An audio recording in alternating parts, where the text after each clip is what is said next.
श्री स्वामी समर्थ मंडळी, आणखी एका नवीन व्हिडिओमध्ये मी मनीषा ढोके सर्वांचं स्वागत करते. तर आपण या अगोदरही गवारीची एक रेसिपी पाहिलेली आहे आणि त्याला तुम्ही भरमसाठ असा प्रतिसाद दिला आहे, त्याबद्दल सर्वांचे धन्यवाद. तशीच आणखी एक गवारीचीच रेसिपी मी आज तुम्हाला दाखवणार आहे किंवा शेअर करणार आहे. तर मी इथं 1/2 किलो गवारीच्या शेंगा घेतलेल्या आहेत. ह्या शेंगा गावरान आहेत एकदम. या कवळ्यालाच गावरान गवारीच्या शेंगा आहेत. तर त्यासाठी मी काय केलं, गॅसवर कढई मांडून घेतली, त्यामध्ये थोडंसं तेल घातलं आणि त्या तेलामध्ये ह्या गवारीच्या शेंगा ज्या धुवून घेतल्या आहेत मी स्वच्छ, त्या घातल्या आणि त्यामध्ये थोडंसं काय करायचं, मीठ घालायचं आणि त्या छान अशा त्या तेलामध्ये परतून घ्यायच्या आहेत. अगदी छान असे झाकण ठेवून काय करायच्यात, त्या वाफवून घ्यायच्या आहेत आणि मिठामुळं काय होतं, ते छान अशा शिजल्या जातात. आता आपल्या शेंगा छान वाफूस तर आपण बाकीची तयारी करून घेऊयात. मी इथे एक मोठा टोमॅटो असं चिरून घेतलेला आहे. नंतर एक लसणाची कुडी निवडून घेतलेली आहे, शिवाय कढीपत्ता. आता हे काय करायचं, मिक्सरमध्ये छान असं ह्याची पेस्ट तयार करून घ्यायची. आता इथं आपली पेस्ट तयार झालेली आहे टोमॅटोची. तोपर्यंत आपल्या इकडं गवारीच्या शेंगाही छान अशा वाफवल्या गेलेल्या आहेत. आपण पाहूयात आता, छान त्याला थोडंसं परतूयात. आता पाहू शकता तुम्ही, इथं छान अशा गवारीच्या शेंगा परतल्या गेलेल्या आहेत किंवा वाफवल्या गेलेल्या आहेत. आपण काढून घेऊयात. एका भांड्यामध्ये मी इथं गवारीच्या शेंगा काढून घेतल्या जातात. तोवर इथं गॅसवर दुसरी कढई इथं मांडून घेतली आहे मी. त्यामध्ये मी तेलाच्या किटलीतल्या 3 पळ्या तेल घातले.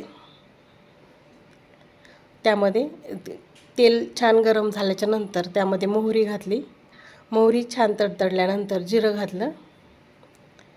जिरी मोहरी छान तडतडल्याच्या नंतर मी इथं काय केलं, तर एक मोठा कांदा बारीक चिरून घेतला होता, तो घातला. आता कांदा इथं छान तांबूस रंगावर परतून घ्यायचा आहे आणि कांदा छान परतल्याच्या नंतर त्यामध्ये काय करायचं आहे, आपण टॉमॅटो, लसूण, कढीपत्ताची जी पेस्ट तयार करून घेतली होती की नाही, ती घालायची आणि छान त्या कांद्यामध्ये ही परतून घ्यायची.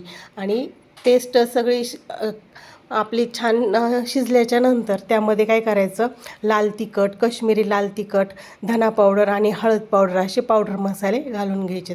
आता पावडर मसाले ही छान काय करायचे, थोडंसं झाकण ठेवून वाफवून घ्यायचे आहेत, म्हणजे छान शिजवून घ्यायचेत, म्हणजे त्यांचा कच्चेपणा दूर होईल टोमॅटोचा. आता इथं आपले फोडणी छान इथं वाफवलेले आहेत, मसालेही छान इथं वाफवले गेलेले आहेत. आता आपण त्यामध्ये काय करूयात, थोडंसं पाणी घालूयात. आता मी इथं मिक्सरचं भांडं विसळूनच त्याच्यामध्ये पाणी घातलेलं आहे.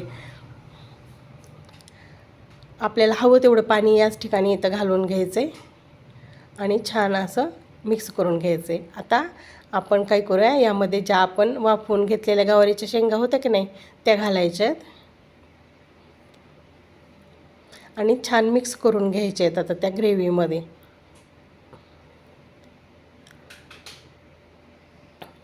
आणि ही ग्रेव्ही छान काय करायचं आहे, झाकण ठेवून शिजवून घ्यायची अगदी 5 ते 10 मिनटं, कारण शेंगा अगोदरच शिजलेल्या आहेत. त्याच्यामुळं फक्त ह्याला उकळी फुटूसपर्यंतच ही शेंगाची भाजी आपल्याला इथं शिजवून घ्यायची आहे.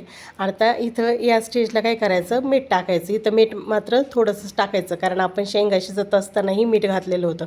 आता इथं आपली गवारीच्या शेंगाची भाजी तयार झालेली आहे. आणि इथं आपल्याला थोडीशी जर ती पातळ वाटली तर त्यामध्ये काय करायचं, इथं शेंगदाण्याचं कूट घालायचे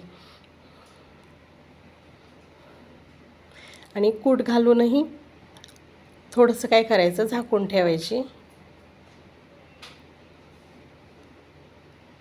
आता इथं आपली गवारीच्या शेंगाची भाजी एकदम रेडी आहे. आता आपण इथं ही करूयात, कोथिंबीर घालून घेऊयात आणि सर्व करूयात. तर अशा पद्धतीने नवीन पद्धतीची ही गवारीच्या शेंगाची भाजी तुम्ही करून पहा, खूप टेस्टी लागते. आणि हो, हा व्हिडिओ जर आवडला तर तुमच्या मित्रमैत्रिणींना शेअर करा आणि लाईक करा आणि कमेंट करायला विसरू नका. आणि शिवाय आपल्या चॅनलला सबस्क्राईब करा. पुन्हा भेटू नवीन व्हिडिओमध्ये. तोपर्यंत बाय.